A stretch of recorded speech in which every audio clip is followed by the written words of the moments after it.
लालू जी यूं ही बैठाले रहोगे क्या? घर वापस जाए हम? अरे तुम्हारी वजह से भरी दोपहरी में हम दोपहर की नींद छोड़कर आते हैं और तुम चुपचाप बैठी हो। तो क्या करूं मोदी जी, नाचूं क्या मैं? अगर तुम भरी दोपहरी में यहाँ पर आकर बैठते हो पेड़ के नीचे तो इसमें मेरी क्या गलती है? बताओ, मेरे लिए बैठते हो क्या? और लालू जी किसके लिए बैठती है? हम तुम्हारे लिए तो आके बैठती हैं। तुम्हारे साथ यहाँ बैठ के चार बातें हो जाती है और इस पेड़ की ठंडी हवा मिल जाती है। अब इतनी भयंकर गर्मी पड़ रही है, घर पर नींद तो आ नहीं पाती दोपहर में, और आप तो यूं ही अनजान बन रहे हो। अरे आपकी कहानी के लिए भी तो हम यहाँ पर आते, कहानी सुनाओ। अरे लालू जी, इतनी देर से बैठे बैठे हुक्का गुड़गुड़ा रहे हो, कम से कम एक कहानी सुनाई दो। मोदी जी सही तो कह रहे हैं, सबको कहानी का ही लालच। चलो सुनाता हूँ एक कहानी, ध्यान से सुनना।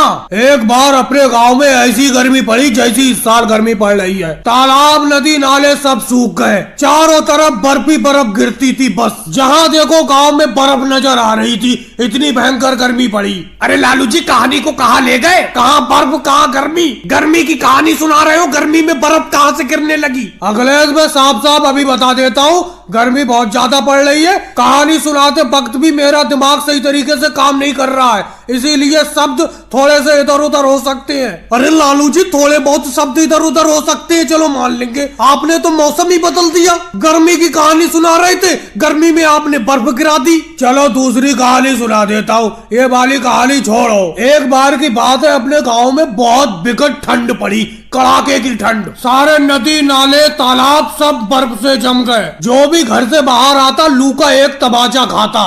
प्यास से आदमियों के गले खुशक होने लगे।